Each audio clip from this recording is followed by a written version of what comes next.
Seat ਦੇ ਉੱਤੇ 4-5 ਸਿਰਹਾਣੇ ਧਰ ਕੇ ਤਾਂ ਕਿ ਸਿਟਿੰਗ ਜਿਹੜੀ ਮੇਰੀ ਉਹਦੇ ਤੋਂ ਪਿੱਛੇ ਹੋਣ ਮਹਾਰਾਜ। ਉਹਦੇ ਵਾਹ ਉੱਤੇ ਅਸੀਂ ਟੋਕਰੀਆਂ ਦੇ ਵਿੱਚ ਫੁੱਲ ਰੱਖ ਕੇ ਗੱਡੀ ਦੇ ਉੱਤੇ ਫੁੱਲ ਪਾ ਕੇ ਅਸੀਂ ਲੈ ਕੇ ਸਿਆਲਕੋਟ ਗਏ। ਅਸੀਂ 15-20 ਬੰਦੇ ਸਾਂ। ਉੱਥੇ ਉਹਨਾਂ ਨੇ ਸਾਡਾ ਸਵਾਗਤ ਕੀਤਾ। ਫੁੱਲਾਂ ਦੀ ਜ਼ਮੀਨ ਨਹੀਂ ਸੀ ਨਜ਼ਰ ਆਉਂਦੀ, ਪੈਰ ਧਰਨੇ ਨੂੰ ਥੱਲੇ ਫੁੱਲ ਹੀ ਫੁੱਲ ਨਜ਼ਰ ਆਉਂਦੇ ਸਨ। ਉਹ ਮਹਿਸੂਸ ਹੋ ਰਿਹਾ ਸੀ ਕਿ ਜਿਵੇਂ ਇਹ ਵੀ ਰੱਬ ਦਾ ਘਰ ਹੈ ਤੇ ਮਸਜਿਦ ਵੀ ਰੱਬ ਦਾ ਘਰ ਹੈ, ਵਾਹ ਮੰਦਿਰ ਵੀ ਰੱਬ ਦਾ ਘਰ ਹੈ। ਨਾ ਅਸੀਂ ਮੁਖਤਲਿਫ ਰੱਖੇ ਨੇ ਪਰ ਘਰ ਰੱਬ ਦਾ ਹੀ ਹੈ। ਕਿਆ ਤੇ ਉੱਥੇ ਜਾ ਕੇ ਜਨਾਬ ਆਪਣੇ ਗੁਰੂ ਗ੍ਰੰਥ ਸਾਹਿਬ ਨੂੰ ਉਹਨਾਂ ਨੂੰ ਦਿੱਤਾ। ਉਹਨਾਂ ਨੇ ਸਿਰਾਂ ਦੇ ਉੱਤੇ ਰੱਖ ਕੇ ਮਹਾਰਾਜ ਨੂੰ ਅੰਦਰ ਲੈ ਕੇ ਉਹਦੀ ਕੀਰਤਨ ਕੀਤੀ। ਸਾਡੇ ਸਿੱਖ ਖਾਨਦਾਨ ਰਹਿੰਦੇ ਸਨ ਜਿਨ੍ਹਾਂ ਦੇ ਕੋਲ ਉਹਨਾਂ ਦੀਆਂ ਸਾਰੀਆਂ ਆਪਣੀਆਂ ਚੀਜ਼ਾਂ ਮੌਜੂਦ ਸਨ, ਗੁਰਦੁਆਰੇ ਸਨ, ਉਹਨਾਂ ਦੇ ਗੁਰੂ ਗ੍ਰੰਥ ਸਾਹਿਬ ਸਨ, ਸਭ ਕੁਝ। ਇਸ ਗੁਰੂ ਗ੍ਰੰਥ ਸਾਹਿਬ ਦੇ ਉੱਤੇ ਵੀ ਸ਼ਰ ਪਸੰਦਾਂ ਨੇ, ਬੇਗੈਰਤ ਲੋਕਾਂ ਨੇ ਹੱਥ ਪਾਇਆ। ਉਸ ਟਾਈਮ ਸਾਡੇ ਬਜ਼ੁਰਗ ਜਿਹੜੇ ਇਮਾਮ ਮਸਜਿਦ ਵੀ ਸਨ, ਇਹਨਾਂ ਮਾਮਲਾਤ ਨੂੰ ਸਮਝਦੇ ਸਨ, ਉਹਨਾਂ ਨੇ ਇਹਦੀ ਹਿਫਾਜ਼ਤ ਵਾਸਤੇ ਕਦਮ ਉਠਾਇਆ ਤੇ ਆਪਣੇ ਦੋਸਤਾਂ ਨੂੰ, ਆਪਣੇ ਅਜ਼ੀਜ਼ਾਂ ਨੂੰ ਲੈ ਕੇ ਪਹੁੰਚ ਗਏ ਉਹਨਾਂ ਸ਼ਰ ਪਸੰਦ ਅਨਾਸਰ ਦੇ ਕੋਲ। ਉਹ ਜਿਹੜੇ ਸ਼ਰ ਪਸੰਦ ਅਨਾਸਰ ਸਨ ਉਹ ਗੁਰੂ ਗ੍ਰੰਥ ਸਾਹਿਬ ਨੂੰ ਨਜ਼ਰੇ ਆਤਿਸ਼ ਕਰਨਾ ਚਾਹੁੰਦੇ ਹਨ ਤੇ ਇੱਕ ਮੈਸੇਜ ਦੇਣਾ ਚਾਹ ਰਹੇ ਸਨ ਕਿ ਅਸੀਂ ਬੜੀ ਪਾਵਰਫੁਲ ਚੀਜ਼ਾਂ ਵਾ ਇਹ ਉਹ। ਤੇ ਬਜ਼ੁਰਗ ਸਾਡੇ ਉੱਥੇ ਮੌਕੇ ਤੇ ਪਹੁੰਚ ਗਏ ਆਪਣੇ ਨਾਲ ਕੁਝ ਦੋਸਤਾਂ ਨੂੰ ਲੈ ਕੇ। ਉਹਨਾਂ ਨਾਲ ਗੁਰੂ ਗ੍ਰੰਥ ਸਾਹਿਬ ਦੇ ਵਾਸਤੇ ਡਾਇਲਾਗ ਕੀਤਾ ਕਿ ਚਲੋ ਜਿਹੜੇ ਸਾਡੇ ਇੱਥੇ ਉਹਨਾਂ ਨੂੰ ਕੋਈ ਗੱਲ ਸਮਝ ਨਹੀਂ ਸੀ ਆ ਰਹੀ। ਡਾਇਲਾਗ ਜਦੋਂ ਬੇਸੂਰ ਸਾਬਤ ਹੋਏ ਤੇ ਗੱਲ ਹੱਥਾਪਾਈ ਤੇ ਪਹੁੰਚ ਗਈ। ਠੀਕ ਹੈ। ਸਾਡੇ ਬਜ਼ੁਰਗਾਂ ਨੇ ਆਖਿਆ ਕਿ ਮੈਂ ਮਰ ਜਾਵਾਂਗਾ ਪਰ ਸਾਡਾ ਇਸਲਾਮ ਇਜਾਜ਼ਤ ਨਹੀਂ ਦਿੰਦਾ ਕਿ ਤੁਸੀਂ ਕਿਸੇ ਵੀ ਮਜ਼ਹਬ ਨੂੰ ਉਹਦੀ ਇਬਾਦਤ ਤੋਂ ਛੱਡੋ ਜਾਂ ਉਹਨੂੰ ਉਹਦੇ ਤੇ ਜ਼ੁਲਮ ਕਰੋ। ਤੇ ਇਸ ਲੜਾਈ ਦੇ ਦੌਰਾਨ ਸਿਰ ਤੇ ਮਤਲਬ ਸੱਟ ਵੀ ਲੱਗੀ, ਖੂਨ ਵੀ ਉਹ ਨਿਕਲਿਆ ਜਿਹੜਾ ਕਿ ਗੁਰੂ ਗ੍ਰੰਥ ਸਾਹਿਬ ਦੇ ਉੱਤੇ ਡਿੱਗਿਆ। ਉਹ ਹੈ ਅਸੀਂ ਗੁਰੂ ਗ੍ਰੰਥ ਸਾਹਿਬ ਦੇ ਉਸ ਰੂਪ ਅਸੀਂ ਬਾਫਾਜ਼ਤ ਉਹਨਾਂ ਕੋਲ ਖੋ ਕੇ ਲੈ ਆਂਦੇ ਜਿਹੜੇ ਕਿ ਸਾਰੀ ਉਮਰ ਮੇਰੇ ਬਜ਼ੁਰਗਾਂ ਦੀ ਫੌਤਗੀ ਤੋਂ ਬਾਅਦ ਵੀ ਮੇਰੀ ਦਾਦੀ ਤੱਕ ਦੇ ਸਾਡੇ ਤੱਕ ਆਏ।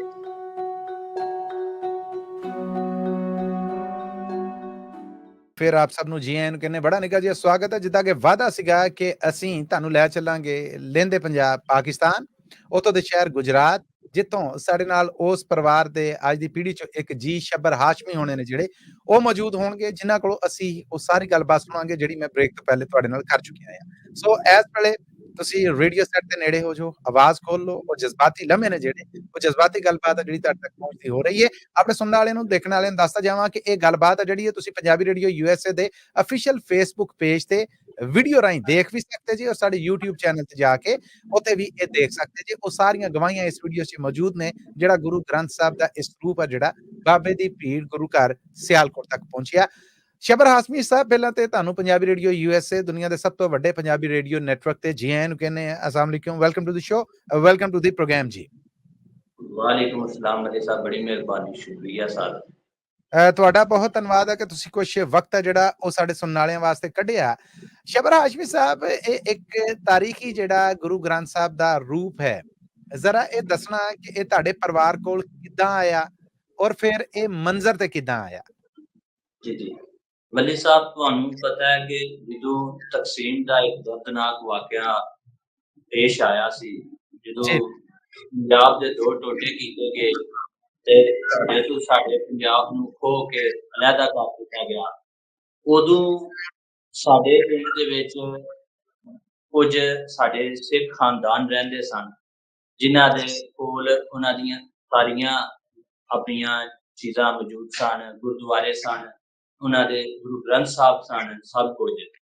ਇਸ ਦੌਰਾਨ ਜਦੋਂ ਹਮਲਾ ਹੋਇਆ ਤੇ ਲੁੱਟ ਮਾਰ ਮਤਲਬ ਮਚ ਗਈ, ਲੋਕਾਂ ਨੇ ਇੱਕ ਦੂਸਰੇ ਨੂੰ ਲੁੱਟਣਾ ਸ਼ੁਰੂ ਕਰ ਛੱਡਿਆ, ਇੱਜ਼ਤਾਂ ਨੂੰ ਪਾਮਾਲ ਕੀਤਾ। ਉਸੇ ਦੌਰਾਨ ਇਸ ਗੁਰੂ ਗ੍ਰੰਥ ਸਾਹਿਬ ਦੇ ਉੱਤੇ ਵੀ ਸ਼ਰ ਪਸੰਦਾਂ ਨੇ, ਬੇਗੈਰਤ ਲੋਕਾਂ ਨੇ ਹੱਥ ਪਾਇਆ। ਉਸ ਟਾਈਮ ਸਾਡੇ ਬਜ਼ੁਰਗ ਜਿਹੜੇ ਇਮਾਮ ਮਸਜਿਦ ਵੀ ਸਨ, ਇਹਨਾਂ ਮਾਮਲਾਤ ਨੂੰ ਸਮਝਦੇ ਸਨ, ਉਹਨਾਂ ਨੇ ਇਹਦੀ ਹਿਫਾਜ਼ਤ ਵਾਸਤੇ ਕਦਮ ਉਠਾਇਆ ਤੇ ਆਪਣੇ ਦੋਸਤਾਂ ਨੂੰ, ਆਪਣੇ ਅਜ਼ੀਜ਼ਾਂ ਨੂੰ ਲੈ ਕੇ ਪਹੁੰਚ ਗਏ ਉਹਨਾਂ ਸ਼ਰ ਪਸੰਦ ਅਨਾਸਰ ਦੇ ਕੋਲ ਕਿ ਇਹ ਤੁਸੀਂ ਸਾਨੂੰ ਵਾਪਸ ਦਿਓ ਗੁਰੂ ਗ੍ਰੰਥ ਸਾਹਿਬ। ਸਾਡੇ ਜੀ ਉਹ ਕਬਜ਼ਾ ਕਰਨ 'ਚ ਕਾਮਯਾਬ ਰਹੇ?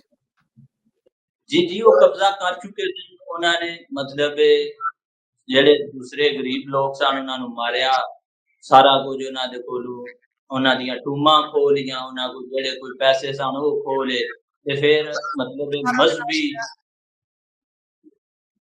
ਜੀ? ਇਹ ਜਿਹੜੇ ਸਿੱਖ ਪਰਿਵਾਰ ਸਨ, ਸਿੱਖ ਫੈਮਿਲੀ ਸਨ, ਸਿੱਖ ਖਾਨਦਾਨ ਸਨ, ਉਹਨਾਂ ਨਾਲ ਇਹ ਸਭ ਕੁਝ ਵਾਪਰਿਆ? ਜੀ, ਕਿਉਂਕਿ ਮਤਲਬ ਉਹ ਮਾਈਨੋਰਿਟੀਜ਼ ਸਨ ਤੇ ਮੁਸਲਮਾਨ ਸਾਡੇ ਮਤਲਬ ਬਹੁਤ ਜ਼ਿਆਦਾ ਸਨ। ਉਹਨਾਂ ਦੇ ਨਾਲ ਉਹਨਾਂ ਨੇ ਬਸ ਇੱਕ ਲਾਲਚ ਹੁੰਦੀ ਹੈ, ਉਹ ਲਾਲਚ ਦੀ ਬੁਨਿਆਦ ਤੇ ਉਹਨਾਂ ਦੇ ਹੱਥੀਂ ਪੈ ਗਏ, ਉਹਨਾਂ ਦੇ ਕੋਲੋਂ ਮਾਲ ਦੌਲਤ ਸਾਰਾ ਕੁਝ ਖੋਹ ਲਿਆ। ਸਾਡੇ ਬਜ਼ੁਰਗਾਂ ਨੂੰ ਜਦੋਂ ਪਤਾ ਲੱਗਾ ਨਾ ਕਿ ਕੰਮ ਹੁਣ ਵੱਧ ਗਿਆ ਹੈ, ਬਹੁਤ ਜ਼ਿਆਦਾ ਵੱਧ ਗਿਆ ਹੈ, ਉਹ ਮਜ਼ਹਬੀ ਇੰਤਸ਼ਾਰ ਦੀ ਤਰਫ ਜਾ ਰਿਹਾ ਹੈ। ਉਸ ਟਾਈਮ ਸਾਡੇ ਬਜ਼ੁਰਗ ਮੈਦਾਨ ਦੇ ਵਿੱਚ ਆਏ ਤੇ ਉਹ ਜਿਹੜੇ ਸ਼ਰਪਸੰਦ ਅਨਾਸਰ ਸਨ, ਉਹ ਗੁਰੂ ਗ੍ਰੰਥ ਸਾਹਿਬ ਨੂੰ ਨਜ਼ਰੇ ਆਤਿਸ਼ ਕਰਨਾ ਚਾਹੁੰਦੇ ਹਨ। ਤੇ ਇੱਕ ਮੈਸੇਜ ਦੇਣਾ ਚਾਹ ਰਹੇ ਸਨ ਕਿ ਅਸੀਂ ਬੜੀ ਪਾਵਰਫੁਲ ਚੀਜ਼ਾਂ ਵਾ ਇਹ ਉਹ ਤੇ ਬਜ਼ੁਰਗ ਸਾਡੇ ਉੱਥੇ ਮੌਕੇ ਤੇ ਪਹੁੰਚ ਗਏ ਆਪਣੇ ਨਾਲ ਕੁਝ ਦੋਸਤਾਂ ਨੂੰ ਲੈ ਕੇ। ਉਹਨਾਂ ਨੇ ਉਹਨਾਂ ਨਾਲ ਗੁਰੂ ਗ੍ਰੰਥ ਸਾਹਿਬ ਦੇ ਵਾਸਤੇ ਡਾਇਲਾਗ ਕੀਤਾ ਕਿ ਚਲੋ ਜਿਹੜੇ ਸਾਡੇ ਇੱਥੇ ਸਿੱਖ ਪਰਿਵਾਰ ਨੇ ਉਹਨਾਂ ਨੂੰ ਪੁਰਅਮਨ ਅਸੀਂ ਖੁਦ ਸਾਰੇ ਛੱਡ ਕੇ ਆਵਾਂਗੇ ਮਤਲਬ ਕੈਂਪ ਵਿੱਚ ਤੇ ਜਿਹੜੇ ਉਹਨਾਂ ਦੀਆਂ ਚੀਜ਼ਾਂ ਨੇ ਉਹ ਵੀ ਉਹਨਾਂ ਨੂੰ ਵਾਪਸ ਦਿਓ ਤੇ ਗੁਰੂ ਗ੍ਰੰਥ ਸਾਹਿਬ ਵੀ ਜਿਹੜਾ ਨਾ ਇੱਕ ਬਹੁਤ ਵੱਡਾ ਮਜ਼ਹਬੀ ਸਰੂਪ ਹੈ। ਇਹਦੀ ਤਕਰੀਮ ਇੱਜ਼ਤ ਕਰਨਾ ਇਵੇਂ ਹੀ ਹੈ ਜਿਵੇਂ ਕੁਰਾਨ ਹੈ। ਪਰ ਉਹਨਾਂ ਬੰਦਿਆਂ ਦੇ ਮੱਲੀ ਸਾਹਿਬ ਅੱਖਾਂ ਦੇ ਉੱਤੇ ਲਾਲਚ ਦੀ ਪੱਟੀ ਬੱਧੀ ਸੀ, ਉਹਨਾਂ ਨੂੰ ਕੋਈ ਗੱਲ ਸਮਝ ਨਹੀਂ ਸੀ ਆ ਰਹੀ। ਡਾਇਲਾਗ ਜਦੋਂ ਬੇਸੂਦ ਸਾਬਤ ਹੋਏ ਤੇ ਗੱਲ ਹੱਥਾਪਾਈ ਤੇ ਪਹੁੰਚ ਗਈ। ਠੀਕ ਹੈ। ਸਾਡੇ ਬਜ਼ੁਰਗਾਂ ਨੇ ਆਖਿਆ ਕਿ ਮੈਂ ਮਰ ਜਾਵਾਂਗਾ, ਪਰ ਸਾਡਾ ਇਸਲਾਮ ਇਜਾਜ਼ਤ ਨਹੀਂ ਦਿੰਦਾ ਕਿ ਤੁਸੀਂ ਕਿਸੇ ਵੀ ਮਜ਼ਹਬ ਨੂੰ ਉਹਦੀ ਇਬਾਦਤ ਤੋਂ ਛੱਡੋ ਜਾਂ ਉਹਨੂੰ ਉਹਦੇ ਤੇ ਜ਼ੁਲਮ ਕਰੋ। ਤੇ ਇਹਦੇ ਵਿੱਚ ਹੀ ਫਿਰ ਉਹ ਲੜ ਪਏ ਉਹਨਾਂ ਦੇ ਨਾਲ ਤੇ ਮੇਰੇ ਬਜ਼ੁਰਗਾਂ ਦੇ ਉਹਨਾਂ ਨੇ ਲੜਾਈ ਦੇ ਦੌਰਾਨ ਸਿਰ ਤੇ ਮਤਲਬ ਸੱਟ ਵੀ ਲੱਗੀ, ਖੂਨ ਵੀ ਉਹ ਨਿਕਲਿਆ ਜਿਹੜਾ ਕਿ ਗੁਰੂ ਗ੍ਰੰਥ ਸਾਹਿਬ ਦੇ ਉੱਤੇ ਡਿੱਗਿਆ। ਉਹ ਖੈਰ ਅਸੀਂ ਗੁਰੂ ਗ੍ਰੰਥ ਸਾਹਿਬ ਦੇ ਉਸ ਰੂਪ ਅਸੀਂ ਬਾਫਾਜ਼ਤ ਉਹਨਾਂ ਕੋਲ ਖੋਹ ਕੇ ਲੈ ਆਂਦੇ ਜਿਹੜੇ ਕਿ ਸਾਰੀ ਉਮਰ ਮੇਰੇ ਬਜ਼ੁਰਗਾਂ ਦੀ ਫੌਤਗੀ ਤੋਂ ਬਾਅਦ ਵੀ ਮੇਰੀ ਦਾਦੀ ਤੱਕ ਦੇ ਸਾਡੇ ਤੱਕ ਆਏ। ਉਹਨਾਂ ਨੇ ਜਦੋਂ ਘਰ ਆਂਦਾ ਤੇ ਮੈਂ ਨਾ ਬੜਾ ਹੈਰਾਨ ਸਾਂ ਕਿ ਮੈਂ ਨਿੱਕਿਆ ਹੁੰਦਾ ਨਾ ਪਿੱਛੇ ਕੋਠੜੀ 'ਚ ਜਾਂਦਾ ਹਾਂ ਮੱਲੀ ਸਾਹਿਬ ਤੇ ਉੱਥੇ ਇੱਕ ਨਾ ਟੇਬਲ ਜਿਹਾ ਇੱਕ ਮੰਜਾ ਜਿਹਾ ਛੋਟਾ ਜਿਹਾ ਪਿਆ ਹੁੰਦਾ ਸੀ ਤੇ ਮੈਂ ਨਾ ਇਹ ਮੈਂ ਆਪਣੀ ਦਾਦੀ ਨੂੰ ਆਂਦਾ ਹਾਂ ਕਿ ਦਾਦੀ ਇਹਦੇ ਉੱਤੇ ਇਹ ਕੀ ਰੱਖਿਆ ਸਾਂਝੀ ਦੇ ਉੱਤੇ ਆ ਕੱਪੜਾ ਦਿੱਤੇ ਆ ਜੇ ਤੇ ਇਹਦੇ ਤੁਸੀਂ ਨੇੜੇ ਕਿਉਂ ਨਹੀਂ ਜਾਣ ਦਿੰਦੇ? ਉਹ ਆਂਦੇ ਹਨ ਕਿ ਪੁੱਤਰ ਇਹਨਾਂ ਚੀਜ਼ਾਂ ਦਾ ਤੁਹਾਨੂੰ ਨਹੀਂ ਪਤਾ। ਤੇ ਉਹ ਬਾਅਦ ਦੇ ਵਿੱਚ ਮੈਨੂੰ ਪਤਾ ਲੱਗਾ ਕਿ ਇਹ ਗੁਰੂ ਗ੍ਰੰਥ ਸਾਹਿਬ ਤੇ ਫਿਰ ਮੇਰੀ ਦਾਦੀ ਨੇ ਸਾਰਿਆਂ ਨੂੰ ਦੱਸਿਆ ਕਿ ਇਹਨਾਂ ਦੀ ਇੱਜ਼ਤ ਉਦੋਂ ਸਾਡੇ ਵਿੱਚ ਇੰਨੀ ਅਕਲ ਨਹੀਂ ਸੀ। ਉਹਨਾਂ ਦੱਸਿਆ ਕਿ ਇਹਨਾਂ ਦੀ ਇੱਜ਼ਤ ਤੇ ਤਕਰੀਮ ਕਰਨਾ ਇਵੇਂ ਹੀ ਹੈ ਜਿਵੇਂ ਸਾਡੇ ਵਾਸਤੇ ਕੁਰਾਨ ਹੈ। ਮੇਰਾ ਪਿਓ ਮਰਦਿਆਂ ਟਾਈਮ ਮੈਨੂੰ ਆਖ ਗਿਆ ਸੀ ਕਿ ਇਹ ਤੇਰੀ ਅਸਲ ਜਾਇਦਾਦ ਹੈ, ਇਹਦੀ ਹਿਫਾਜ਼ਤ ਕਰੀ। ਤੇ ਇਹ ਮੱਲੀ ਸਾਹਿਬ ਉਹ ਈਵਨ ਕਿ ਅਜੇ ਵੀ ਗੁਰੂ ਗ੍ਰੰਥ ਸਾਹਿਬ ਸਾਡੇ ਕੋਲ ਨਹੀਂ ਦੇ ਤੇ ਫਿਰ ਵੀ ਜਿਹੜੀ ਉਹਨਾਂ ਦੀ ਉਹ ਜਿਹੜਾ ਇਹਨਾਂ ਦਾ ਮੇਜ਼ ਸੀ ਟੇਬਲ ਸੀ ਉਹਦੇ ਉੱਤੇ ਅਜੇ ਤੱਕ ਅਸੀਂ ਨਾ ਕੋਈ ਕਿਤਾਬ ਰੱਖਦੇ ਹਾਂ ਨਾ ਕੋਈ ਜੱਗ ਗਲਾਸ, ਈਵਨ ਕਿ ਉਹਨੂੰ ਅਸੀਂ ਹੱਥ ਧੋਤੇ ਬਗੈਰ ਹੱਥ ਵੀ ਨਹੀਂ ਲਾਉਂਦੇ ਕਿ ਉਹ ਗੁਰੂ ਸਾਹਿਬ ਦੀ ਰਿਹਾਇਸ਼ ਹੈ। ਗੁਰੂ ਸਾਹਿਬ ਉਹਦੇ ਉੱਤੇ ਆਰਾਮ ਕਰਦੇ ਸਨ ਤੇ ਇਹ ਵਜ੍ਹਾ ਵੇ ਤੇ ਮੈਂ ਤੁਹਾਡੇ ਜਜ਼ਬੇ ਨੂੰ ਸਲਾਮ ਪੇਸ਼ ਕਰਨਾ ਹੈ। ਅੱਛਾ ਸ਼ਬਰ ਹਾਸ਼ਮੀ ਸਾਹਿਬ ਇਹ ਮਾਮਲਾ 2000 ਮੱਲੀ ਸਾਹਿਬ ਜਦੋਂ ਇਹ ਗੱਲ ਮੈਂ ਗੱਲ ਕੱਟਣ ਦੀ ਮਾਫੀ ਚਾਹੁੰਦਾ 2019 ਚ ਜਦੋਂ ਇਹ ਸਾਹਮਣੇ ਆਇਆ ਮਾਮਲੇ ਕੀ ਬਣੇ ਜਦੋਂ ਰੋਲੇ ਰੱਪੇ ਵੀ ਬਣੇ ਸੁਣਿਆ ਤੁਹਾਨੂੰ ਪੈਸੇ ਵੀ ਆਫਰ ਕੀਤੇ ਗਏ ਸਰਕਾਰੀ ਇੰਤਜ਼ਾਮੀਆਂ ਵੀ ਇਨਵੋਲਵ ਹੋਈ ਫਿਰ ਤੁਹਾਨੂੰ ਧਮਕੀਆਂ ਵੀ ਦਿੱਤੀਆਂ ਗਈਆਂ ਬਜ਼ੁਰਗਾਂ ਦੇ ਤੌਰ ਤੇ ਤੁਸੀਂ ਦੱਸ ਸਕਦੇ ਕਿ ਗੁਰੂ ਗ੍ਰੰਥ ਸਾਹਿਬ ਦਾ ਸਰੂਪ ਕਿੰਨਾ ਆਪੜਿਆ ਇਹ ਅਗਲੇ ਮਾਮਲੇ ਨੇ ਜਿਹੜੇ ਉਹਨਾਂ ਤੋਂ ਜ਼ਰਾ ਜਾਣੂ ਕਰਾਣਾ। ਮੱਲੀ ਸਾਹਿਬ ਇਹਦਾ ਦੂਸਰਾ ਫੇਜ਼ ਇੰਜ ਹੋਇਆ ਕਿ ਮੈਂ ਸਾਂ ਚੁੰਕੇ ਬਾਹਰ ਇਟਾਲੀਆ ਤੇ ਅਸੀਂ ਮਕਾਨ ਜਿਹੜਾ ਪੁਰਾਣਾ ਇਟਲੀ ਅਸੀਂ ਪੁਰਾਣਾ ਮਕਾਨ ਜਦੋਂ ਢਾਇਆ ਉਹਨੂੰ ਮਤਲਬ ਦੁਬਾਰਾ ਬਣਾਉਣੇ ਵਾਸਤੇ ਤੇ ਉਹ ਚੀਜ਼ਾਂ ਤੁਹਾਨੂੰ ਪਤਾ ਖੋਲ ਕੇ ਲੈ ਕੇ ਜਾਈਦੀਆਂ ਨੇ। ਉਹਨਾਂ ਵੇਖਿਆ ਯਾਰ ਬਾਕੀ ਸਾਰੀਆਂ ਚੀਜ਼ਾਂ ਨੂੰ ਕੋਈ ਪ੍ਰੋਟੋਕੋਲ ਨਹੀਂ, ਇੱਕ ਮਤਲਬ ਨਿੱਕਾ ਜਿਹਾ ਟੇਬਲ ਜਿਹਾ ਮੰਜਾ ਜਿਹਾ ਉਹਦੇ ਉੱਤੇ ਇੱਕ ਕਿਤਾਬ ਪਈ ਹੈ ਉਹਦੇ ਉੱਤੇ ਸੁਨਹਿਰੀ ਕੱਪੜਾ ਦਿੱਤੇ ਹੈ ਤੇ ਉਹਨੂੰ ਚਾਰ ਬੰਦਿਆਂ ਚੁੱਕੇ ਆ ਪੂਰੇ ਪ੍ਰੋਟੋਕੋਲ ਨਾਲ ਲੈ ਕੇ ਜਾ ਰਹੇ ਨੇ। ਉਹ ਬੰਦੇ ਫਿਰ ਤੁਹਾਨੂੰ ਪਤਾ ਸਵਾਲ ਤੇ ਕਰਦੇ ਨੇ। ਉਹ ਕਾਫੀ ਬੰਦਿਆਂ ਨੇ ਸਵਾਲ ਕੀਤਾ ਹੈ ਕੀ ਚੀਜ਼ ਸਾਨੂੰ ਵੀ ਵਿਖਾਓ ਇਹ ਉਹ ਜਦੋਂ ਗੱਲ ਓਪਨ ਹੋਈ ਤੇ ਉਹ ਬੰਦੇ ਆਖਣ ਜਨਾਬ ਕੋਈ ਆਖੇ ਅਸੀਂ ਤੁਹਾਨੂੰ 25 ਲੱਖ ਦੇਣੇ ਆ, ਕੋਈ ਬੰਦੇ ਆਖਣ ਅਸੀਂ ਤੁਹਾਨੂੰ 50 ਲੱਖ ਦੇਣੇ ਆ, ਇਹ ਗ੍ਰੰਥ ਸਾਹਿਬ ਸਾਨੂੰ ਦੇ ਛੱਡੋ। ਇਵੇਂ ਗੱਲ ਉੱਡਦੀ ਉਹ ਪਹੁੰਚ ਗਏ ਮੱਲੀ ਸਾਹਿਬ डिप्टी कमिश्नर गुजरात साहब तक भी।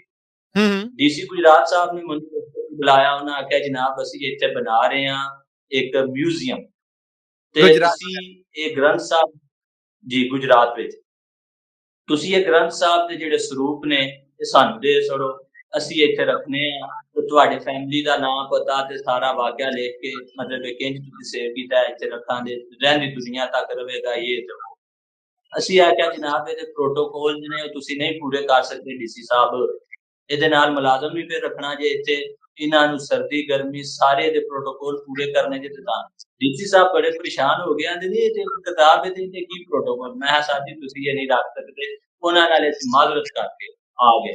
ਫਿਰ ਕੁਝ ਨਾਮਲੂਮ ਅਫਰਾਦ ਆਏ ਜਿਨ੍ਹਾਂ ਨੇ ਤੁਹਾਨੂੰ ਮਤਲਬ ਧਮਕੀ ਵੀ ਦਿੱਤੀ ਕਿ ਅਸੀਂ ਤੁਹਾਨੂੰ ਮਜ਼ਹਬੀ ਮਤਲਬ ਦਹਿਸ਼ਤਗਰਦੀ ਤੇ ਇਹ ਤੇ ਉਹ ਅੰਦਰ ਕਰਾ ਦੇਾਂਗੇ ਤੇ ਤੁਸੀਂ ਇਹ ਦੇ ਹੜੋ, ਤੁਸੀਂ ਇਹਦੇ ਤੋਂ ਮਤਲਬ ਫਲਾਨ ਢੀਂਗ ਐਵੇਂ ਬੰਦੇ ਝੂਠ ਮਾਰਦੇ ਨੇ ਨਾ ਬੰਦੇ ਨੂੰ ਪ੍ਰੈਸ਼ਰਾਈਜ਼ ਕਰਨ ਵਾਸਤੇ। ਤੇ ਅਸੀਂ ਆਪਣੇ ਫੇਥ ਤੇ ਆਪਣੇ ਈਮਾਨ ਦੇ ਤੇ ਮਜ਼ਬੂਤ ਰਹੇ। ਫਿਰ ਮੈਂ ਆਖਿਆ ਕਿ ਇਹਦਾ ਜਿਹੜਾ ਅਸਲ ਮੁਕਾਮ ਹੈ ਇਹਨੂੰ ਉੱਥੇ ਜਾਣਾ ਚਾਹੀਦਾ ਜਿੱਥੇ ਇਹਨਾਂ ਨੂੰ ਗੁਰੂ ਸਾਹਿਬ ਦੀ ਖਿਦਮਤ ਵੀ ਹੋਵੇ, ਉਹਨਾਂ ਨੂੰ ਪੜ੍ਹਨ ਵੀ। ਫਿਰ ਅਸੀਂ ਬਾਬੇ ਦੀ ਬੀੜ ਸਿਆਲਕੋਟ ਤੁਹਾਡੇ ਜੇ ਕਿਸੇ ਮੇਰੇ ਰਹਿਨੁਮਾ ਨੇ ਮੇਰੇ ਉਸਤਾਦ ਨੇ ਮੈਨੂੰ ਦੱਸਿਆ ਕਿ ਤੁਹਾਡੇ ਨਜ਼ਦੀਕ ਸਿਆਲਕੋਟ ਦੇ ਵਿੱਚ ਬਾਬੇ ਦੀ ਬੀੜ ਸਿਆਲਕੋਟ ਦੇ ਉੱਥੇ ਗੁਰਦੁਆਰਾ ਸਾਹਿਬ ਲੈ ਜਾਓ। ਅਸੀਂ ਫਿਰ ਮੱਲੀ ਸਾਹਿਬ ਉੱਥੇ ਰੁਕਾਂਗਾ ਥੋੜੀ ਜੀ। ਤੁਸੀਂ ਵਿੱਚ ਕੇ ਸੁਣਿਆ ਹੈ ਕਿ ਪਾਕਿਸਤਾਨੀ ਸਰਕਾਰ ਨੂੰ ਚਿੱਠੀ ਵੀ ਲਿਖੀ ਸੀਗੀ ਕਿ 2019 ਚ ਕਰਤਾਰਪੁਰ ਸਾਹਿਬ ਅਲਾਂਘਾ ਖੁੱਲ ਰਿਹਾ ਹੈ ਔਰ ਸਾਡੇ ਕੋਲ ਗੁਰੂ ਗ੍ਰੰਥ ਸਾਹਿਬ ਦਾ ਇੱਕ ਤਾਰੀਖੀ ਸਰੂਪ ਆ ਜਿਹੜਾ ਮੌਜੂਦ ਆ ਔਰ ਅਸੀਂ ਚਾਹੁੰਦੇ ਹਾਂ ਕਿ ਇਹ ਰੱਖਿਆ ਜਾਏ, ਇਹ ਗੱਲ ਸੱਚ ਹੈ ਜੀ? ਜੀ ਇਹ ਗੱਲ ਬਿਲਕੁਲ ਸੱਚ ਹੈ। ਮਤਰੂਕਾ ਵਫਦ ਮਲਾਕ ਬੋਰਡ ਲਾਹੌਰ ਦੇ ਵਿੱਚ ਅਸੀਂ ਜਿਹੜਾ ਨਾ ਡਿਪਟੀ ਸ਼ਰਾਈਨ ਦੇ ਜਿਹੜੇ ਮਤਲਬ ਨੇ ਉੱਥੇ ਅਫਸਰ ਉਹਨਾਂ ਨੂੰ ਅਸੀਂ ਚਿੱਠੀ ਲਿਖੀ ਸੀ ਡਾਇਰੈਕਟ ਉਹਨਾਂ ਦੇ ਨਾਂ ਦੀ ਤੇ ਉਹਦਾ ਮਤਲਬ ਰਜਿਸਟਰੀ ਨੰਬਰ ਵੀ ਮੌਜੂਦ ਹੈ ਮੇਰੇ ਕੋਲ। ਉਹਦੇ ਵਿੱਚ ਅਸੀਂ ਲਿਖਿਆ ਸੀ ਕਿ ਇਹ ਅਸੀਂ ਦੇਣਾ ਚਾਹੁੰਦੇ ਹਾਂ ਉੱਥੇ 19 ਦੇ ਵਿੱਚ ਕਰਤਾਰਪੁਰ ਜਦੋਂ ਬਾਬਾ ਜੀ ਦਾ ਜਨਮ ਦਿਨ ਹੋਵੇਗਾ ਬੰਦੇ ਇਕੱਠੇ ਹੋਣ ਦੇ ਅਸੀਂ ਉੱਥੇ ਦਿਆਂਗੇ ਤਾਂ ਕਿ ਮੈਂ ਇਹ ਦੱਸਣਾ ਚਾਹਨਾ ਵਾਂ ਕਿ ਮੇਰੇ ਵਾਸਤੇ ਪੰਜਾਬ ਤੇ ਪੰਜਾਬੀਅਤ ਕਿੰਨੀ ਵੱਡੀ ਚੀਜ਼ ਹੈ। ਮੈਂ ਆਪਣੇ ਪੰਜਾਬੀ ਭਰਾਵਾਂ ਦਾ ਉੱਥੇ ਸਵਾਗਤ ਕਰਾਂ ਤੇ ਉਹਨਾਂ ਨੂੰ ਰੋਕ ਕੇ ਆਪਣਾ ਕੀਮਤੀ ਅਸਾਸਾ ਦਾਨ ਕਰਾਂ ਤੇ ਉਹ ਫਿਰ ਕੁਝ ਵਜ੍ਹਾ ਮਤਲਬ ਅਫੀਸ਼ੀਅਲੀ ਮੈਂ ਨਹੀਂ ਸਮਝਦਾ ਉਹਨਾਂ ਦਾ ਕੀ ਪ੍ਰੋਬਲਮ ਸਨ, ਉਹ ਫਿਰ ਅਸੀਂ ਨਾ ਕਰ ਸਕੇ ਤੇ ਫਿਰ ਅਸੀਂ ਉਹ ਡਿਲੇ ਮਤਲਬ ਅਸੀਂ ਉਹ ਉੱਥੇ ਬਾਬੇ ਦੀ ਬੀੜ ਸਿਆਲਕੋਟ। ਬਿਲਕੁਲ ਠੀਕ ਹੈ। ਸ਼ਬਰ ਹਾਸ਼ਮੀ ਸਾਹਿਬ ਇਸ ਵੇਲੇ ਪਾਕਿਸਤਾਨ ਜ਼ਿਲ੍ਹਾ ਗੁਜਰਾਤ ਤੋਂ ਸਾਡੇ ਨਾਲ ਮੌਜੂਦ ਨੇ। ਗੁਰੂ ਗ੍ਰੰਥ ਸਾਹਿਬ ਦਾ 125 ਸਾਲਾ ਸਰੂਪ ਹੈ ਜਿਹੜਾ ਉਹਨੂੰ ਗੁਰਦੁਆਰਾ ਬਾਬੇ ਦੀ ਬੀੜ ਸਿਆਲਕੋਟ ਤੱਕ ਇਹਨਾਂ ਨੇ ਅਪੜਾਇਆ। ਇਹਨਾਂ ਦੀਆਂ 4 ਪੀੜ੍ਹੀਆਂ ਨੇ ਉਹਦੀ ਹਿਫਾਜ਼ਤ ਜਿਹੜੀ ਕੀਤੀ, ਉਸ ਬਾਰੇ ਚਰਚਾ ਹੋ ਰਿਹਾ ਹੈ। ਮਿਲਣੇ ਜੀ ਇੱਕ ਨਿੱਕੀ ਜੀ ਬ੍ਰੇਕ ਤੋਂ ਬਾਅਦ ਔਰ ਫਿਰ ਬਾਬੇ ਦੀ ਬੀੜ ਸਿਆਲਕੋਟ ਗੁਰੂ ਘਰ ਤੱਕ ਗੁਰੂ ਗ੍ਰੰਥ ਸਾਹਿਬ ਦਾ ਇਹ ਸਰੂਪ ਆ ਜਿਹੜਾ ਇਹਦੇ ਅਪੜਾਉਣ ਦੀ ਗੱਲਬਾਤ ਅਸੀਂ ਸ਼ਬਰ ਹਾਸ਼ਮੀ ਸਾਹਿਬ ਤੋਂ ਪੁੱਛ ਰਹੇ ਹਾਂ। ਜੁੜੇ ਰਹਿਣਾ ਪੰਜਾਬੀ ਰੇਡੀਓ USA ਨਾਲ ਜੀ। ਪੰਜਾਬੀ ਰੇਡੀਓ USA ਤੇ ਇੱਕ ਬ੍ਰੇਕ ਤੋਂ ਬਾਅਦ ਆਪ ਸਭ ਦਾ ਬੜਾ ਨਿੱਘਾ ਜਿਹਾ ਸਵਾਗਤ ਹੈ। ਪਾਕਿਸਤਾਨ ਲਹਿੰਦਾ ਪੰਜਾਬ ਔਰ ਜ਼ਿਲ੍ਹਾ ਗੁਜਰਾਤ ਤੋਂ ਸਾਡੇ ਨਾਲ ਸ਼ਬਰ ਹਾਸ਼ਮੀ ਸਾਹਿਬ ਮੌਜੂਦ ਨੇ। 5ਵੀਂ ਪੀੜ੍ਹੀ ਉਸ ਪਰਿਵਾਰ ਤੇ ਜਿਨ੍ਹਾਂ ਨੇ ਗੁਰੂ ਗ੍ਰੰਥ ਸਾਹਿਬ ਦੀ ਕਹਿ ਲਓ ਕਿ ਸਾਂਭ ਸੰਭਾਲ ਕੀਤੀ 1947 ਦੇ ਉਜਾੜਿਆਂ 'ਚ। ਉਦੋਂ ਜਦੋਂ ਗੁਰੂ ਘਰ ਨੂੰ ਗੁਜਰਾਤ ਸ਼ਹਿਰ 'ਚ ਇਹਨਾਂ ਦੇ ਪਿੰਡ 'ਚ ਅੱਗ ਲਾ ਦਿੱਤੀ ਗਈ ਤੇ ਗੁਰੂ ਗ੍ਰੰਥ ਸਾਹਿਬ ਦਾ ਇਹ ਸਰੂਪ ਬਲਵਾਈਆਂ ਤੋਂ ਹਮਲਾ ਕਰਨ ਵਾਲਿਆਂ ਤੋਂ ਫਸਾਦੀਆਂ ਤੋਂ ਇਹਨਾਂ ਨੇ ਬਚਾ ਕੇ ਕੋਲ ਰੱਖਿਆ। ਮੈਂ ਹੁਣ ਤੁਹਾਡਾ ਬਹੁਤਾ ਵਕਤ ਨਹੀਂ ਲਾਂਗਾ। ਸ਼ਬਰ ਹਾਸ਼ਮੀ ਸਾਹਿਬ ਇਹ ਦੱਸੋ ਕਿ ਫਿਰ ਗੁਰੂ ਘਰ ਬਾਬੇ ਦੀ ਬੀੜ ਸਿਆਲਕੋਟ ਕਿੱਦਾਂ ਰਾਬਤਾ ਬਣਿਆ, ਕਿੱਦਾਂ ਰਾਹ ਖੁੱਲਿਆ, ਕਿੱਦਾਂ ਉੱਥੋਂ ਤੱਕ ਪਹੁੰਚੇ, ਕੀ ਕਹਾਣੀ ਹੈ ਜ਼ਰਾ ਦੱਸੋਗੇ? ਸਾਹਿਬ ਤੁਹਾਡੇ ਜੀ ਉਸਤਾਦ ਸਨ ਜਿਨ੍ਹਾਂ ਸਾਨੂੰ ਰਾਹ ਵਿਖਾਇਆ, ਤੁਹਾਡੇ ਜੀ ਮੋਹਸਨ ਸਨ, ਉਹਨਾਂ ਸਾਨੂੰ ਦੱਸਿਆ ਕਿ ਤੁਹਾਡੇ ਨਜ਼ਦੀਕ ਬਾਬੇ ਦੀ ਬੀੜ ਸਿਆਲਕੋਟ ਗੁਰਦੁਆਰਾ ਸਾਹਿਬ ਹੈ ਜਿਹੜਾ ਬਹੁਤ ਕਦੀਮੀ ਗੁਰਦੁਆਰਾ ਹੈ ਤੇ ਹਿਸਟੋਰੀਕਲ ਜਗ੍ਹਾ ਤੇ ਤੁਹਾਡੇ ਨਜ਼ਦੀਕ ਵੀ ਹੈ, ਉੱਥੇ ਜਾਓ। ਕਿਉਂਕਿ ਅਲੀ ਸਾਹਿਬ ਮੈਂ ਫਿਰ ਗੱਡੀ ਕੱਢੀ, ਮੈਂ ਕਿਉਂਕਿ ਮੇਰੇ ਕੋਲ ਨੰਬਰ ਵਗੈਰਾ ਨਹੀਂ ਸਨ ਹੈ ਤੇ ਪਾਕਿਸਤਾਨ ਤੁਹਾਨੂੰ ਪਤਾ ਟੈਕਨੋਲੋਜੀ ਇੰਝ ਦੀ ਨਹੀਂ ਕਿ ਗੁਰਦੁਆਰਿਆਂ ਦੇ ਨੰਬਰ ਗੂਗਲ ਤੇ ਮਿਲ ਜਾਣ। ਅਸੀਂ ਉੱਥੇ ਗਏ, ਉੱਥੇ ਕਰਨ ਭਾਈ ਸਾਡੇ ਕੋਲ ਮਿਲੇ, ਉਹਨਾਂ ਯਕੀਨ ਕਰੋ ਆਪਣੀਆਂ ਅੱਖਾਂ ਵਿਛਾ ਖੜੀਆਂ ਸਨ ਸਾਡੇ ਰਾਹਾਂ 'ਚ ਜਦੋਂ ਉਹਨਾਂ ਨੂੰ ਪਤਾ ਲੱਗਾ ਕਿ ਇਹ ਗੁਰਦੁਆਰਾ ਸਾਹਿਬ ਵਾਸਤੇ ਇਸ ਕੰਮ ਵਾਸਤੇ ਆਏ ਨੇ। ਮਲੀ ਸਾਹਿਬ ਯਕੀਨ ਕਰੋ ਮਹਿਸੂਸ ਨਹੀਂ ਸੀ ਹੋ ਰਿਹਾ, ਮੈਨੂੰ ਲੱਗ ਰਿਹਾ ਸੀ ਕਿ ਮੇਰੇ ਮਾਂ-ਪਿਓ ਜਾਂ ਮੇਰੇ ਭਰਾਵਾਂ ਤੋਂ ਵੱਧ ਕੇ ਰਿਸਪੈਕਟ ਕਰ ਰਿਹਾ ਉਹ ਬੰਦਾ ਮੇਰੀ। ਤੇ ਬਿਲਕੁਲ, ਇੰਨੀ ਕੁ ਉਹਨਾਂ ਨੇ ਇੱਜ਼ਤ, ਇੰਨੀ ਕੁ ਮਾਣ ਦਿੱਤੀ, ਇਹ ਪਤਾ ਹੀ ਨਹੀਂ ਸੀ ਲੱਗਦਾ ਉਹ ਸਿੱਖ ਨੇ ਜਾਂ ਮੁਸਲਮਾਨ ਆ ਅਸੀਂ। ਵਾਹ! ਬਿਲਕੁਲ ਅਸੀਂ ਭਾਈ ਸਾਂ। ਤੇ ਉਹਨਾਂ ਬੜਾ ਪ੍ਰੋਟੋਕੋਲ ਦਿੱਤਾ, ਫਿਰ ਉਹਨਾਂ ਸਾਨੂੰ ਦੱਸਿਆ ਕਿ ਤੁਸੀਂ ਇੰਝ ਕਰਨਾ ਕਿ ਫਲਾਣ ਟਾਈਮ ਤੁਸੀਂ ਸਾਡੇ ਕੋਲ ਆ ਜਾਇਓ। ਤੇ ਹੂੰ, ਹੂੰ। ਅਸੀਂ ਫਿਰ ਆਪਣੀ ਪਿੰਡੋਂ ਇੱਕ ਕਾਫਲੇ ਦੀ ਸੂਰਤ ਵਿੱਚ ਨਿਕਲੇ ਸਾਂ ਤੇ ਅੱਛਾ, ਮੇਰੇ ਨਾਲ ਜੀ, ਮੇਰੇ ਨਾਲ ਬੰਦੇ ਸਨ, ਮਜ਼੍ਹਬੀ ਵੀ ਸਨ, ਹਾਫਿਜ਼ੇ ਕੁਰਾਨ ਵੀ ਸਨ, ਮਤਲਬ ਪੜ੍ਹੇ ਲਿਖੇ ਲੋਕ, ਉਹਨਾਂ ਦਾ ਕਾਫਲਾ ਸੀ, ਉਹ ਅਸੀਂ ਆਏ।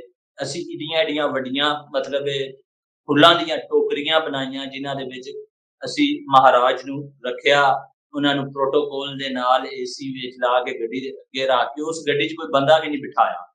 ਅਸੀਂ ਗੁੱਡ, ਸੀਟ ਦੇ ਉੱਤੇ 4-5 ਸਿਰਹਾਣੇ ਧਰ ਕੇ ਤਾਂ ਕਿ ਸਿਟਿੰਗ ਜਿਹੜੀ ਮੇਰੀ ਹੈ ਉਹਦੇ ਕੋਲ ਪਿੱਛੇ ਹੋਵਣ ਮਹਾਰਾਜ। ਉਹਦੇ ਵਾਹ! ਉੱਤੇ ਅਸੀਂ ਟੋਕਰੀਆਂ ਦੇ ਵਿੱਚ ਫੁੱਲ ਰੱਖ ਕੇ ਗੱਡੀ ਦੇ ਉੱਤੇ ਫੁੱਲ ਪਾ ਕੇ ਅਸੀਂ ਲੈ ਕੇ ਸਿਆਲਕੋਟ ਗਏ। ਅਸੀਂ 15-20 ਬੰਦੇ ਸਾਂ। ਉੱਥੇ ਉਹਨਾਂ ਨੇ ਸਾਡਾ ਸਵਾਗਤ ਕੀਤਾ। ਫੁੱਲਾਂ ਦੀ ਜ਼ਮੀਨ ਨਹੀਂ ਸੀ ਨਜ਼ਰ ਆਉਂਦੀ। ਪੈਰ ਧਰਨੇ ਨੂੰ ਥੱਲੇ ਫੁੱਲ ਹੀ ਫੁੱਲ ਨਜ਼ਰ ਆਉਂਦੇ ਸਨ। ਸਿਆਲਕੋਟ ਜਸਕਰਨ ਭਾਈ ਨੇ ਸਾਡਾ ਏਡਾ ਅੱਛਾ ਇਸਤਕਬਾਲ ਕੀਤਾ। ਉਹਨਾਂ ਦੀ ਮੁਕੰਮਲ ਟੀਮ ਸੀ, ਉਹਨਾਂ ਦੀਆਂ ਫੈਮਲੀਆਂ ਸਨ ਤੇ ਗੁਰਦੁਆਰਾ ਸਾਹਿਬ 'ਚ ਜਾ ਕੇ ਅਜੀਬ ਜਿਹਾ ਯਕੀਨ ਕਰੋ ਮੈਂ ਆਪਣੀ ਤੁਹਾਨੂੰ ਗੱਲ ਦੱਸਣਾ ਇੱਕ ਅਜੀਬ ਜਿਹਾ ਸਕੂਨ ਮਹਿਸੂਸ ਹੋ ਰਿਹਾ ਸੀ ਕਿ ਜਿਵੇਂ ਇਹ ਵੀ ਰੱਬ ਦਾ ਘਰ ਏ ਤੇ ਮਸਜਿਦ ਵੀ ਰੱਬ ਦਾ ਘਰ ਹੈ। ਵਾਹ! ਮੰਦਿਰ ਵੀ ਰੱਬ ਦਾ ਘਰ ਹੈ। ਨਾ ਅਸੀਂ ਮੁਖਤਲਿਫ ਰੱਖੇ ਨੇ ਪਰ ਘਰ ਰੱਬ ਦਾ ਹੀ ਹੈ ਉਹ। ਤੇ ਕਿਆ ਕਹਿ ਉੱਥੇ ਜਾ ਕੇ ਜਨਾਬ ਆਪਣੇ ਗੁਰੂ ਗ੍ਰੰਥ ਸਾਹਿਬ ਨੂੰ ਉਹਨਾਂ ਨੂੰ ਦਿੱਤਾ, ਉਹਨਾਂ ਨੇ ਸਿਰਾਂ ਦੇ ਉੱਤੇ ਰੱਖ ਕੇ ਮਹਾਰਾਜ ਨੂੰ ਅੰਦਰ ਲੈ ਕੇ ਉਹਦੀ ਕੀਰਤਨ ਕੀਤੀ ਤੇ ਫਿਰ ਸਾਰਾ ਇੰਜ ਸਾਡਾ ਉਹ ਪ੍ਰੋਗਰਾਮ ਕਲੀਅਰ ਹੋਇਆ। ਤੇ ਇੱਕ ਛੋਟੀ ਜਿਹੀ ਗੱਲ ਫਿਰ ਮੈਂ ਕਰ ਦੇਣਾ, ਮੇਰੇ ਬਜ਼ੁਰਗ 86 ਸਾਲ ਦੇ ਨੇ ਦਾਦੀ ਜਾਨ ਮੇਰੇ, ਉਹ ਅੱਛਾ ਹਲੇ ਜੀ, ਵੀ ਮੈਨੂੰ ਆਂਦੇ ਨੇ ਕਿ ਤੂੰ ਮੇਰੇ ਜਿਗਰ ਤੇ ਫੱਟ ਲਾਇਆ, ਤੂੰ ਮੇਰੇ ਪਿਓ ਦੀ ਨਿਸ਼ਾਨੀ ਦੇ ਸੜੀਏ ਤੇ ਮੇਰੇ ਦਿਲ 'ਚ ਉਹ ਅਰਮਾਨ ਨਹੀਂ ਮੁੱਕਦਾ। ਮੈਂ ਰੋਜ਼ ਉਹਨਾਂ ਨੂੰ ਈਵਨ ਉਹ ਰੋਜ਼ ਗ੍ਰੰਥ ਸਾਹਿਬ ਦੇ ਉੱਤੋਂ ਕੱਪੜਾ ਚੇਂਜ ਕਰਦੇ ਸਨ। ਵਾਹ! ਥੱਲਿਓਂ ਕੱਪੜਾ ਕੱਢਦੇ ਸਨ। ਫਿਰ ਪੜ੍ਹਨਾ ਕਿਉਂਕਿ ਉਹਨਾਂ ਨੂੰ ਨਹੀਂ ਸੀ ਹੁੰਦਾ, ਫਿਰ ਵੀ ਉਹ ਚੁੱਕ ਕੇ ਉਹਨੂੰ ਚੁੰਮ ਕੇ ਦਿਲ ਨਾਲ ਸੀਨੇ ਨਾਲ ਲਾ ਕੇ ਕੱਪੜਾ ਚੇਂਜ ਕਰਕੇ ਉਹਨਾਂ ਨੂੰ ਰੱਖ ਕੇ ਉੱਤੇ ਲਾਈਟ ਪੱਖਾ ਚਲਾ ਕੇ ਤੇ ਆਉਂਦੇ ਸਨ। ਤੇ ਵਾਹ ਉਹ ਜੀ ਹਜੇ ਵਾਹ! ਆਂਦੇ ਉਹ ਮੇਰੇ ਨਾਲ ਦਿਲੋਂ ਹਜੇ ਆਂਦੇ ਨੇ ਕਿ ਤੂੰ ਮੇਰੇ ਨਾਲ ਜਿਹੜਾ ਨਾ ਰੱਬ ਬਰਕਤਾਂ 'ਚ ਰੱਖੇ ਉਹਨਾਂ ਨੂੰ ਔਰ ਤੁਹਾਡੀਆਂ ਵੀ ਕੋਸ਼ਿਸ਼ਾਂ ਨੂੰ ਅਸੀਂ ਸਲਾਮ ਪੇਸ਼ ਕਰਨੇ ਆ ਜਿਹੜੀ ਏਕਤਾ, ਭਾਈਚਾਰੇ ਔਰ ਮੁਹੱਬਤ ਦੀ ਔਰ ਦੋਹਾਂ ਧਰਮਾਂ ਦੇ ਦਿਲ ਜੋੜਨ ਦੀ ਤੁਸੀਂ ਮਿਸਾਲ ਕਾਇਮ ਕਰ ਦਿੱਤੀ। ਮੈਂ ਤੁਹਾਨੂੰ ਦੱਸ ਨਹੀਂ ਸਕਦਾ ਕਿ ਇੰਟਰਵਿਊ ਤੁਹਾਡਾ ਕਰਦਿਆਂ ਮੈਂ ਕਿੱਡਾ ਇਮੋਸ਼ਨਲ ਹੋ ਰਿਹਾ। ਆਪਣੇ ਸੁਣਨ ਵਾਲਿਆਂ ਨੂੰ ਦੱਸ ਜਾਈਏ ਕਿ ਸ਼ਬਰ ਹਾਸ਼ਮੀ ਹੋਣਾ ਵੱਲੋਂ ਗੁਰੂ ਗ੍ਰੰਥ ਸਾਹਿਬ ਦਾ ਇਹ ਸਰੂਪ ਜਦੋਂ ਬਾਬੇ ਦੀ ਬੀੜ ਸਿਆਲਕੋਟ ਗੁਰੂ ਘਰ 'ਚ ਪੜਾਇਆ ਜਾ ਰਿਹਾ ਸੀਗਾ ਉਹਦੀ ਵੀਡੀਓ ਹੈ ਜਿਹੜੀ ਉਹ ਵੀ ਤੁਸੀਂ ਸਾਡੀ ਇਸ ਗੱਲਬਾਤ 'ਚ ਜਿਹੜੀ ਉਹ ਦੇਖ ਸਕ ਰਹੇ ਹੋ ਉਹ ਮੌਜੂਦ ਹੈ। ਇਹ ਗਵਾਹੀਆਂ ਨੇ ਔਰ ਇਹ ਸਾਰੇ ਸਬੂਤ ਨੇ, ਇਹ ਪ੍ਰੂਫ ਨੇ। ਅੱਜ ਦੇ ਇਸ ਦੌਰ ਦੇ ਵਿੱਚ ਅਸੀਂ 47 ਨੂੰ ਤੇ ਰੋਨੇ ਆ ਕਿ ਉਸ ਤੋਂ ਪਹਿਲਾਂ ਏਕਤਾ ਸੀ, ਮੁਹੱਬਤ ਸੀ, ਪੰਜਾਬ ਸਾਂਝਾ ਸੀਗਾ। ਇਹ ਅੱਜ ਦੀ ਮਿਸਾਲ ਹੈ ਕਿ ਜਿਨ੍ਹਾਂ ਬਜ਼ੁਰਗਾਂ ਨੇ ਇਹ ਪਿਆਰ, ਮੁਹੱਬਤ ਆਪਣੀਆਂ ਅਗਲੀਆਂ ਪੀੜ੍ਹੀਆਂ ਨੂੰ ਦੱਸਿਆ, ਉਹਨਾਂ ਪੀੜ੍ਹੀਆਂ ਨੇ ਅੱਜ ਵੀ ਉਸ ਪਿਆਰ ਨੂੰ ਕਿਸੇ ਨਾ ਕਿਸੇ ਰੂਪ ਦੇ ਵਿੱਚ ਸਾਂਭ ਕੇ ਰੱਖਿਆ ਔਰ ਉਹ ਜਿਹੜਾ ਪ੍ਰੂਫ ਹੈ ਉਹਨਾਂ ਪੀੜ੍ਹੀਆਂ ਦੀ ਜਿਹੜੀ ਸ਼ਕਲ ਹੈ ਉਹ ਸ਼ਬਰ ਹਾਸ਼ਮੀ ਹੋਣਾ ਦੀ ਸੂਰਤ 'ਚ ਸਾਡੇ ਨਾਲ ਮੌਜੂਦ ਨੇ। ਰੱਬ ਕਰੇ ਇਸ ਪਿਆਰ ਦੇ ਵਿੱਚ ਦਿਨ ਦੁਗਣੀ ਰਾਤ ਚੁਗਣੀ ਹੈ ਜਿਹੜੀ ਔਰ ਰੱਬ ਤਰੱਕੀ ਦੇਵੇ। ਇਹ ਮੁਹੱਬਤਾਂ ਇਸੇ ਤਰ੍ਹਾਂ ਮਾਖੀਓ ਨਾਲੋਂ ਮਿੱਠੀਆਂ ਰਹਿਣ। ਸ਼ਬਰ ਹਾਸ਼ਮੀ ਸਾਹਿਬ ਜਦੋਂ ਇਹ ਕੰਮ ਤੁਸੀਂ ਕਰ ਲਿਆ ਤੇ ਉਹ ਜਿਹੜੇ ਤੁਹਾਨੂੰ ਆਫਰਾਂ ਕਰ ਰਹੇ ਸਨ, ਜਿਹੜੇ ਧਮਕੀਆਂ ਦੇ ਰਹੇ ਸਨ, ਜਿਹੜੇ ਕਹਿ ਰਹੇ ਸਨ ਜ਼ਲਈ ਸਰਕਾਰ ਵੀ ਜ਼ਾਹਿਰ ਹੈ ਕਿ ਪੰਜਾਬ ਸਰਕਾਰ ਵੀ ਇਨਵੋਲਵ ਸੀਗੀ ਕਿ ਇਹਨੂੰ ਮਿਊਜ਼ੀਅਮ 'ਚ ਰੱਖਣੇ, ਉਹਨਾਂ ਦੇ ਕੋਈ ਰਿਐਕਸ਼ਨਸ ਆਏ? ਜੀ ਜੀ ਜੀ ਰਿਐਕਸ਼ਨਸ ਤੇ ਉਹਨਾਂ ਦੇ ਹਜੇ ਵੀ ਹੁੰਦੇ ਨੇ। ਜਿਹੜੇ ਦੋਸਤ ਮਿਲਦੇ ਨੇ ਉਹ ਹਜੇ ਵੀ ਕਹਿੰਦੇ ਨੇ ਕਿ ਤੁਸੀਂ ਸਾਡੇ ਨਾਲ ਜ਼ਿਆਦਤੀ ਕੀਤੀ ਏ, ਤੁਹਾਨੂੰ ਪੈਸੇ ਮਿਲ ਰਹੇ ਸਨ, ਕਰਮਾਂ ਵਾਲਿਓ ਤੁਹਾਡੀ ਜ਼ਿੰਦਗੀ ਮਤਲਬ ਸਿੱਧੀ ਹੋ ਜਾਣੀ ਸੀ। ਤੁਸੀਂ ਕਰੋੜਾਂ ਰੁਪਈਏ ਕਮਾ ਸਕਦੇ ਸੀ ਉਹਦੇ ਨਾਲ, ਤੁਸੀਂ ਆਪਣੇ ਘਰ ਰੱਖ ਕੇ ਜ਼ਿਆਰਤਾਂ ਕਰਾਂਦੇ ਤੇ ਇੰਝ ਹੋ ਜਾਣਾ ਸੀ, ਉਂਝ ਹੋ ਜਾਣਾ ਸੀ। ਪਰ ਮੈਂ ਸਮਝਦਾ ਕਿ ਜਨਾਬ ਅਦਬ ਨਾਲੋਂ ਤੇ ਪਿਆਰ ਨਾਲੋਂ ਵੱਡੀ ਕੋਈ ਚੀਜ਼ ਨਹੀਂ ਹੁੰਦੀ। ਦਿਲ ਮੈਂ ਸਮਝਦਾ ਕਿ ਮੇਰੇ ਨਿਸ਼ਾਨੀਆਂ ਤੁਸੀਂ ਦੱਸੀਆਂ ਦਿਲ ਦੇ ਅਮੀਰ ਹੋਣ ਦੀਆਂ ਨਿਸ਼ਾਨੀਆਂ ਨੇ, ਰਜੇ ਪੁੱਜੇ ਦੀਆਂ ਨਿਸ਼ਾਨੀਆਂ ਨੇ, ਅੰਦਰ ਭੁੱਖ ਦਾ ਨਾ ਹੋਣਾ ਉਹ ਤੁਹਾਡੀਆਂ ਗੱਲਾਂ ਤੋਂ ਝਲਕ ਰਿਹਾ ਹੈ। ਚੜ੍ਹਦੀ ਕਲਾ 'ਚ ਰਹੋ ਜੀ ਪਲੀਜ਼। ਤੇ ਮਲੀ ਸਾਹਿਬ ਮੈਂ ਆਖਰ ਤੇ ਆਪਣਾ ਇੱਕ ਪੈਗਾਮ ਦਿਆਂਗਾ ਕਿ ਜ਼ਰੂਰ ਜੀ। ਅਸੀਂ ਆਪਣੇ 3000 ਸਾਲ ਪੁਰਾਣੇ ਪੰਜਾਬ ਨੂੰ ਅਸੀਂ ਕਦੀ ਭੁੱਲ ਨਹੀਂ ਸਕਦੇ। ਜੀ ਅਸੀਂ ਭਾਵੇਂ ਉਹ ਇੰਡੀਆ 'ਚ ਟੁਰ ਜਾਏ ਤੇ ਚਾਹੇ ਪਾਕਿਸਤਾਨ 'ਚ ਰਵੇ, ਸਾਡਾ ਰਾਜਾ ਪੁਰਸ ਵੀ ਏ, ਸਾਡਾ ਜਸਰਤ ਖੋਖਰ ਵੀ ਏ, ਸਾਡਾ ਰਾਏ ਦੁੱਲਾ ਭੱਟੀ ਵੀ ਏ, ਸਾਡਾ ਅਮਦ ਖਾਨ ਖਰਲ ਵੀ ਏ। ਅਸੀਂ ਕਿੰਜ ਲਹਿਦਾ ਸਕਦੇ ਹਾਂ। ਦੁਨੀਆ ਦੀ ਬਿਲਕੁਲ ਕੋਈ ਤਾਕਤ ਤੁਹਾਨੂੰ ਲਹਿਦਾ ਨਹੀਂ ਕਰ ਸਕਦੀ। ਇੱਕ ਲਕੀਰ ਲਾਣੇ ਨਾਲ ਤੁਹਾਡੇ ਦਿਲ ਜਿਹੜੇ ਨੇ ਉਹ ਨਹੀਂ ਅਲਹਿਦਾ ਕਰ ਸਕਦੀ, ਸਾਡੀ ਸੋਚ ਨਹੀਂ ਅਲਹਿਦਾ ਕਰ ਸਕਦੀ, ਸਾਡੀ ਜ਼ੁਬਾਨ ਨਹੀਂ ਅਲਹਿਦਾ ਕਰ ਸਕਦੀ। ਤੇ ਇਨਸ਼ਾ-ਅੱਲਾਹ ਤਾਲਾ ਮੇਰੀ ਰੱਬ ਅੱਗੇ ਮਿਹਰ ਹੈ ਕਿ ਅਸੀਂ ਪੰਜਾਬੀ ਦੁਨੀਆ ਤੇ ਜਿੱਥੇ ਵੀ ਰਹੀਏ, ਖੁਸ਼ਹਾਲ ਰਹੀਏ, ਖੁਸ਼ ਰਹੀਏ ਤੇ ਆਪਣੇ ਆਪ 'ਚ ਇੱਕ ਦੂਸਰੇ ਨਾਲ ਇਕੱਠੇ ਰਹੀਏ। ਸਰਕਾਰਾਂ ਦੀ ਰਾਜਨੀਤੀ ਦਾ ਸਾਡੇ ਤੇ ਕੋਈ ਅਸਰ ਨਾ ਪਵੇ। ਤੇ ਅ, ਮੈਂ ਮੈਂ ਤੁਹਾਡਾ ਵੀ ਬਹੁਤ ਸ਼ੁਕਰਗੁਜ਼ਾਰ ਹਾਂ। ਨਹੀਂ, ਮੇਰੇ ਸ਼ੁਕਰਗੁਜ਼ਾਰ ਤੁਸੀਂ ਨਹੀਂ, ਮੈਂ ਪੰਜਾਬੀ ਰੇਡੀਓ ਯੂਐਸਏ ਦੀ ਸਾਰੀ ਸਮੁੱਚੀ ਟੀਮ, ਸਾਡੀ ਹਾਂਜੀ, ਮੈਨੇਜਮੈਂਟ, ਪੰਜਾਬੀ ਰੇਡੀਓ ਯੂਐਸਏ ਦਾ ਇੱਕ-ਇੱਕ ਜੀ, ਜਿਹੜਾ ਇਸ ਵੇਲੇ ਸਾਨੂੰ ਸੁਣ ਰਿਹਾ ਹੈ, ਉਹ ਯਕੀਨੀ ਤੌਰ ਤੇ ਤੁਹਾਡੇ ਨਾਲ ਮੁਹੱਬਤ 'ਚ ਡੁੱਬਾ ਪਿਆ ਹੈ। ਅਸੀਂ ਤੁਹਾਡਾ ਸ਼ੁਕਰਾਨਾ ਕਰ ਰਹੇ ਹਾਂ ਕਿ ਜਿਨ੍ਹਾਂ ਨੇ ਵਕਤੀ ਚੈਲੰਜਸ ਨੂੰ ਕਬੂਲ ਕਰਦਿਆਂ ਹੋਇਆਂ ਗੁਰੂ ਗ੍ਰੰਥ ਸਾਹਿਬ ਦੇ ਇਸ ਸਰੂਪ ਨੂੰ ਅਸਲ ਹਾਲਤ 'ਚ ਉਸ ਅਸਲ ਟਿਕਾਣੇ ਤੱਕ ਅਪਣਾਇਆ ਜਿੱਥੇ ਉਹਦਾ ਹੱਕ ਬਣਦਾ ਸੀਗਾ। ਮੈਂ ਸਲਾਮ ਪੇਸ਼ ਕਰਨਾ ਤੁਹਾਨੂੰ, ਮੈਂ ਬਿਲਕੁਲ, ਸਲੂਟ ਪੇਸ਼ ਕਰਨਾ ਸ਼ਬਰ ਹਾਸ਼ਮੀ ਸਾਹਿਬ ਤੁਹਾਨੂੰ, ਤੁਹਾਡੇ ਜਜ਼ਬੇ ਨੂੰ, ਔਰ ਅੱਜ ਦੇ ਬਿਲਕੁਲ, ਦੌਰ ਦੇ ਵਿੱਚ ਇਹੋ ਜਿਹੇ ਲੋਕਾਂ ਨੂੰ ਜਿਹੜੇ ਲਾਲਚ ਹੈ ਕਿਸੇ ਗਰਜ਼ 'ਚ ਨਹੀਂ ਆਏ। ਅਖੀਰ ਤੇ ਕੋਈ ਪੈਗਾਮ ਅਗਰ ਸਾਡੇ ਸੁਣਨ ਵਾਲਿਆਂ ਨੂੰ ਕੋਈ ਸੁਣਾ ਦੇਣਾ ਚਾਹੋ ਤੇ ਸਾਨੂੰ ਖੁਸ਼ੀ ਹੋਏਗੀ। ਜੀ, ਮਲਿਕ ਸਾਹਿਬ ਅਖੀਰ ਤੇ ਮੈਂ ਇਹੀ ਪੈਗਾਮ ਦਿਆਂਗਾ ਕਿ ਅਸੀਂ ਜਿੱਥੇ ਵੀ ਰਹੀਏ ਦੁਨੀਆ ਦੇ ਕੋਨੇ ਵਿੱਚ, ਅਸੀਂ ਆਪਣੀ ਜਿਹੜੀ ਤਹਿਜ਼ੀਬ ਹੈ, ਆਪਣਾ ਕਲਚਰ ਹੈ, ਉਹਨੂੰ ਤੇ ਆਪਣੀ ਜ਼ੁਬਾਨ ਨੂੰ ਪੰਜਾਬੀਓ ਕਦੀ ਨਾ ਛੱਡਿਓ। ਆਪਣੀ ਪਹਿਚਾਣ ਨੂੰ ਕਦੀ ਨਾ ਛੱਡਿਓ। ਹਮੇਸ਼ਾ ਪੰਜਾਬੀ, ਪੰਜਾਬੀ ਤੋਂ ਪਹਿਚਾਣਿਆ ਜਾਂਦਾ। ਆਪਣੇ ਬੱਚਿਆਂ ਨੂੰ ਵੀ ਪੰਜਾਬੀ ਸਿਖਾਓ, ਪੰਜਾਬੀ ਕਲਚਰ ਦੇ ਬਾਰੇ 'ਚ ਦੱਸੋ। ਮੇਰਾ ਇਹੀ ਪੈਗਾਮ ਹੈ ਤੇ ਹਮੇਸ਼ਾ ਪੰਜਾਬ ਤੇ ਜੀਵੇ ਪੰਜਾਬੀ। ਥੈਂਕ ਯੂ ਤੇ ਸੋ ਮਚ ਅਗੇਨ ਸ਼ਬਰ ਫਿਰ ਹਾਸ਼ਮੀ ਤੁਹਾਡੀ ਸਾਹਿਬ। ਤੁਹਾਡੀ ਟੀਮ ਦਾ ਤੁਹਾਡਾ ਤੁਸੀਂ ਇੱਕ ਬਹੁਤ ਵੱਡੇ ਕਾਜ਼ ਨੂੰ ਲੈ ਕੇ ਚੱਲ ਰਹੇ ਹੋ, ਜਿਹੜਾ ਸੋਸ਼ਲ ਮੀਡੀਆ ਤੇ ਤੁਸੀਂ ਸਾਡੇ ਸਾਰਿਆਂ ਇੱਕ ਬੰਦੇ ਦੀ ਆਵਾਜ਼ ਨੂੰ ਪੂਰੇ ਲੱਖਾਂ, ਕਰੋੜਾਂ, ਅਰਬਾਂ ਬੰਦਿਆਂ ਤੱਕ ਪਹੁੰਚਾ ਰਹੇ ਹੋ। ਸਭ ਤੋਂ ਵੱਡਾ ਇਹਦੇ ਵਿੱਚ ਯੋਗਦਾਨ ਤੁਹਾਡੇ ਰੇਡੀਓ ਚੈਨਲ ਦਾ ਹੈ, ਤੁਹਾਡੀ ਟੀਮ ਦਾ ਹੈ। ਸਭ ਤੋਂ ਵੱਡਾ ਯੋਗਦਾਨ। ਬੜੀ ਮਿਹਰਬਾਨੀ ਮੰਜੀ ਸਾਹਿਬ, ਬੜੀ ਸ਼ੁਕਰੀਆ। ਮਿਹਰਬਾਨੀ, ਤੁਸੀਂ ਹਿੰਮਤ ਔਰ ਹੌਸਲਾ ਵਧਾਇਆ ਔਰ ਐਪਰੀਸ਼ੀਏਟ ਕੀਤਾ ਔਰ ਸਲਾਹਣਾ ਦਿੱਤੀ। Thank you so much Shabbar Hashmi ਸਾਹਿਬ। ਜੀ ਬੜੀ ਸ਼ੁਕਰੀਆ। ਇਹ ਸਨ ਜੀ ਸ਼ਬਰ ਹਾਸ਼ਮੀ ਸਾਹਿਬ, ਪਾਕਿਸਤਾਨ ਦੇ ਜ਼ਿਲ੍ਹਾ ਗੁਜਰਾਤ ਤੋਂ, ਉਸ ਪਿੰਡ ਤੋਂ ਜਿੱਥੇ 1947 ਦੇ ਕਹਿ ਲਓ ਕਿ ਵੰਡਾਂ ਉਜਾੜੇ ਨੇ ਜਿਹੜੇ, ਉਹਨਾਂ ਤੋਂ ਬਾਅਦ ਬਲਵਾਈਆਂ ਵੱਲੋਂ ਹਮਲਾ ਕੀਤਾ ਗਿਆ ਔਰ ਇਹਨਾਂ ਨੇ ਸਭ ਤੋਂ ਪਹਿਲੇ ਗੁਰੂ ਗ੍ਰੰਥ ਸਾਹਿਬ ਦਾ ਇਹ ਸਰੂਪ ਆ ਜਿਹੜਾ ਇਹ ਆਪਣੇ ਘਰ ਸਾਂਭਿਆ ਔਰ ਇਹਨਾਂ ਦੇ ਫਾਦਰ ਦੇ ਜਿਹੜੇ ਦਾਦੇ ਨੇ, ਯਾਨੀ ਇਹਨਾਂ ਦੇ ਚੜਦਾਦੇ, ਉਹਨਾਂ ਨੇ ਇਹ ਸਰੂਪ ਸਾਂਭਿਆ ਸੀਗਾ ਔਰ ਫਿਰ ਸ਼ਬਰ ਹਾਸ਼ਮੀ ਹੋਣਾ ਨੇ ਉਹ ਗੁਰੂ ਘਰ ਬਾਬੇ ਦੀ ਬੀੜ ਸਿਆਲਕੋਟ ਹੈ ਜਿਹੜਾ ਉੱਥੇ ਅਪਣਾਇਆ। ਸੋ ਸਲਾਮ ਹੈ ਇਹਨਾਂ ਦੇ ਇਸ ਜਜ਼ਬੇ ਨੂੰ। ਮਿਲਣੇ ਜੀ ਇੱਕ ਬ੍ਰੇਕ ਤੋਂ ਬਾਅਦ ਤੇ ਫਿਰ ਹੁਣ ਗੱਲਬਾਤ ਕਰਾਂਗੇ ਇਸੇ ਮੁੱਦੇ ਦੇ ਉੱਤੇ। ਜੁੜੇ ਰਹਿਣਾ।